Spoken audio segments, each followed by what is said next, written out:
Hello, नमस्ते, नमस्कारम, वणक्कम, सत श्री अकाल। हमें पता है कि अभी दुनिया के का माहौल क्या बना हुआ है। ये घटना जो अभी घटी है इज़राइल में, उसने पूरी दुनिया को एक तरह से एक बार फिर और स्पष्ट तौर पर दो भाग में लाकर खड़ा कर दिया है। अब ये बड़ा ही अपने आप में पेचीदा सवाल है। ऐसा यूक्रेन वार में भी हुआ था, पर यूक्रेन वार में कम से कम ये स्थिति थी कि कुछ लोग इंडिपेंडेंट भी रह सकते थे, कुछ कंट्रीज़ इंडिपेंडेंट भी रह पाए और उनकी भूमिका अपने ढंग से काफ़ी सही रही।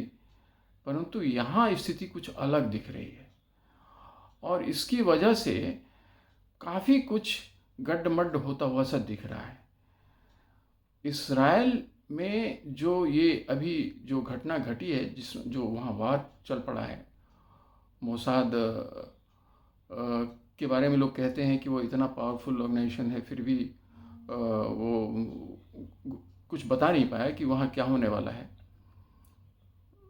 अब ऐसे में क्या समझा जाए? क्या इज़राइल की ताकत, जहाँ तक उनकी स्पाइंग की क्षमता है, उसमें घट गई है, या उन्होंने कोई जो कुछ भी उन्हें इनपुट मिल भी रहा होगा उसे उन्होंने हल्के से लिया? अलग अलग फ्रंट हैं उनके। फिलिस्तीनी जो जो टेरिटरी है, उसमें दो अलग अलग फ्रंट एक तरह से हम मान करके चल सकते हैं, नॉर्थ और ये वेस्टर्न साउथ। अब जहाँ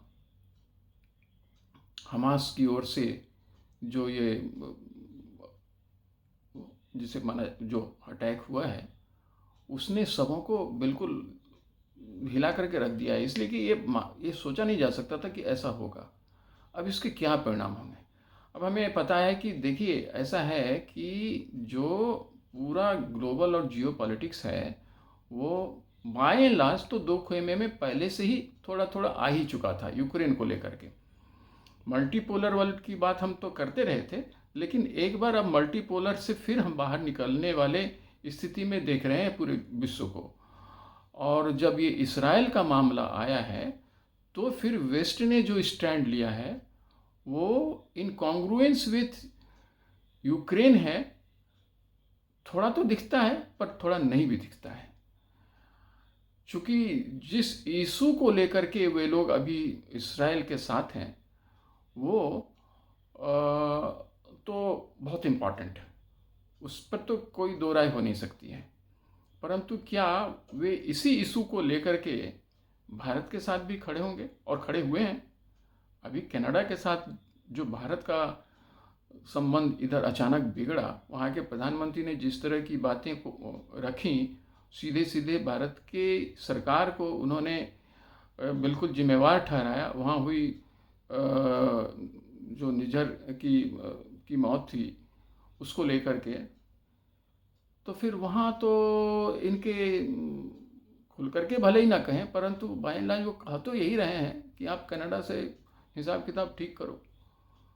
तो हिसाब किताब ठीक करो तो फिर आपको भी तो देखना चाहिए कि जो कहीं एक के लिए ठीक है, वो दूसरे के लिए भी ठीक है, या फिर कहीं एक के लिए गलत है, दूसरे के लिए भी गलत है। तो ये मुझे लग रहा है कि ना वेस्टर्न कंट्रीज इस बात को ठीक से समझ पा रहे हैं, या एक तरह से कह सकते हैं कि अलग अलग तरीके से दो अलग अलग परिस्थितियों को हैंडल कर रहे हैं। अब यहाँ पर अगर रूस की बात करें, अब रूस अभी जो इसराइल में जो घटना घटी है, उसकी वजह से अरब वर्ल्ड ने एक खेमा ले लिया है और वेस्टर्न कंट्रीज़ ने अलग खेमा लिया है। वैसे में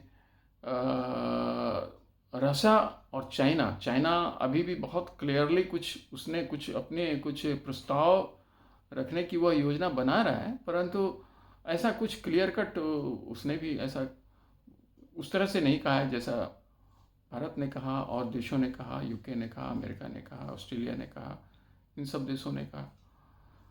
और जहाँ तक यह माना जा रहा है कि सऊदी अरब एक बीच की स्थिति में पड़ा हुआ है। अभी अचानक, चूँकि पहले भी उसके भी संबंध इज़राइल से तो ठीक नहीं थे, परंतु इस बीच जब G20 सम्मेलन हुआ और उसमें जिस तरह से सऊदी अरब के साथ अमेरिका के संबंध पुख्त माने ज़्यादा फिर से एक बार बैक स्टेज पर आने शुरू हुए, मतलब फिर से जो पहले एक तरह की उनकी स्थिति थी उसमें जो उन लोगों में फिर से एक कॉर्डियल रिलेशंस बनना शुरू हुआ, और उसकी वजह से उन्होंने जो एग्रीमेंट किया जिसमें iMac India middle east Europe को लेकर के जो रोड रेल लिंक बनेगा, उसमें अमेरिका की बहुत बड़ी भूमिका होने वाली है, सऊदी अरबिया की बहुत बड़ी भूमिका होने वाली है, इज़राइल की भी उसमें भूमिका रहती ही बाय एंड लार्ज। अब ऐसे में ये घटना जो घट गई अभी इज़राइल में, जिस तरह से वहाँ अभी भीषण लड़ाई चल रही है, उससे तो जो इस्लामिक वर्ल्ड है, अरब वर्ल्ड खास करके आप कह सकते हैं इसे, वो तो पैलेस्टाइन के साथ है। तो पैलेस्टाइन के साथ खिलाफ तो भारत भी नहीं है, भारत ने तो टेररिज्म को कंडेम किया है।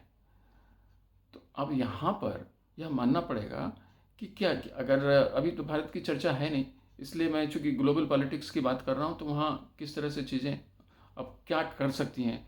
रशिया जो रूस है वो बैकअप लग रहा है कि उसका अरब वर्ल्ड के साथ है। अरब वर्ल्ड में भी एक डिवीज़न हो गया है, वहाँ भी जैसे सऊदी अरबिया ने जिस तरह से खुल करके अभी कुछ कहा नहीं है, बल्कि अब उसकी भी स्थिति इसलिए थोड़ी नाजुक हो गई है कि वो जिस पैटर्न पर अभी आईमैक वगैरह की एक की घोषणा हुई, जो एक कॉरिडोर जो बनने हैं जिसकी वजह से जो यूरोप सीधा लाभान्वित होगा, वेस्ट एशिया या मिडल ईस्ट जिसे हम कहते हैं वो लाभान्वित होगा, वो सब अब खटाई में पड़ता हुआ सा नज़र आ रहा है। अब इसमें किसकी भूमिका रही कहना मुश्किल है। अब ईरान, कतर, ये सब जो देश हैं वो तो बिल्कुल इनके साथ हैं। जो हमास का जो अभी हुआ है प्रहार, तो उसमें तो वो उनके साथ हैं।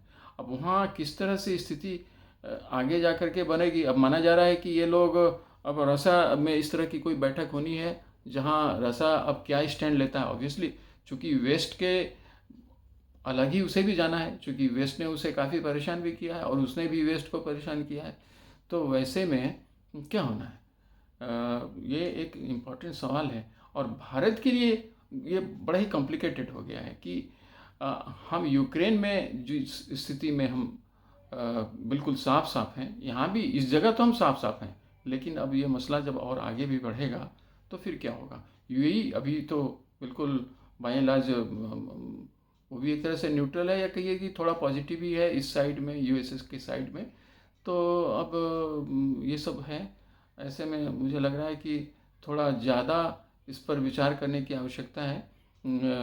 जो बड़े बड़े देश हैं उन्हें यह समझने की आवश्यकता है कि अलग अलग तरीके से चीज़ों को हैंडल नहीं किया जा सकता है। आप कनाडा के लिए कुछ और भी मापदंड रखें, दूसरे देशों के लिए कोई अलग मापदंड रखें, और फिर दोनोट को जस्टिफाई करें, यह नहीं हो पाएगा। या फिर दोनों को कंडेम करें। आप ऐसे तो कर सकते हैं ना, दोनों को कंडेम कर सकते हैं, परंतु ऐसा तो दिखा नहीं ये। और इस पर भारत का जो स्ट्रेटेजी रहा है वो उससे काफ़ी बड़े बड़े देश उलझेंगे, वो उनकी परेशानियां बढ़ेंगी, क्योंकि ऐसे में अब वो जिस तरह से अभी तक चल रहे थे, जिसमें उनका मित्र देश कुछ भी करे सब ठीक है, अगर मित्र देश वह नहीं है उस तरह से जिस तरह से वो 5I वाले देश हैं और फिर ये सब हैं, तो फिर वो उस पर वो अपना फैसला सुनाते रहेंगे अपने तरीके से। तो ये एक एक मसला है, इस पर बातें बढ़ेंगी और चीज़ें इस अभी तो अब क्या होगा इस लड़ाई का कहना मुश्किल है। इसमें हमास के लिए भी और वो उनका जो ग्रुप है उनके लिए भी ये काफ़ी जिस तरह से वहाँ प्रहार हुआ है उन लोगों ने किया है, और उन जिस तरह से ये रिटेलिएट कर रहा है इसराइल, वो उसे तो हम कंडेम उस तरह से कर ही नहीं सकते हैं। वो भी सही है, क्योंकि उससे भी अपने लोगों को बचाना है, उसको अपने देश को बचाना है। और अब तक जो पिछले 50 वर्षों में आप देखें कि जिस तरह से वहाँ लड़ाइयाँ हुई हैं इसराइल के ऊपर, उसको तो इसराइल ने हर बार वो जीता है। इस बार अब माना जा रहा है कि लड़ाई लंबी चल सकती है। तो अगर लड़ाई लंबी चल सकती है तो इसका मतलब और बड़े पावर इसमें आने वाले हैं। रसा आने वाला है, चाइना भी कहीं ना कहीं किसी रूप में इंटरवीन करेगा। वो ज़्यादा देर देर वो बाहर नहीं रह सकता है। अब वेस्टर्न कंट्रीज़ की स्थिति तो यही है। भारत के लिए भी मामला बड़ा कॉम्प्लिकेटेड है कि अब तक तो भारत का स्टैंड फ़िलिस्तीन के साथ रहा है, और अभी भी वो फ़िलिस्तीन के ख़िलाफ़ उसका कोई ऐसा स्टैंड आया नहीं है, और वो होना नहीं है। मुझे तो नहीं लगता है फ़िलहाल ऐसा कुछ होगा। और जिस मस्जिद को लेकर के या जो जहाँ से ये बातें बढ़ी हैं, ये घटना घटी हैं, जो दोनों के लिए एक पायस स्थान है, यहूदियों के लिए भी और मुस्लिम लोगों के लिए भी। और उस पर दोनों किस तरह से मिलकर के आगे एक रास्ता निकालें, ये आवश्यक है, ये होना ज़रूरी है। देखते हैं आगे क्या होता है।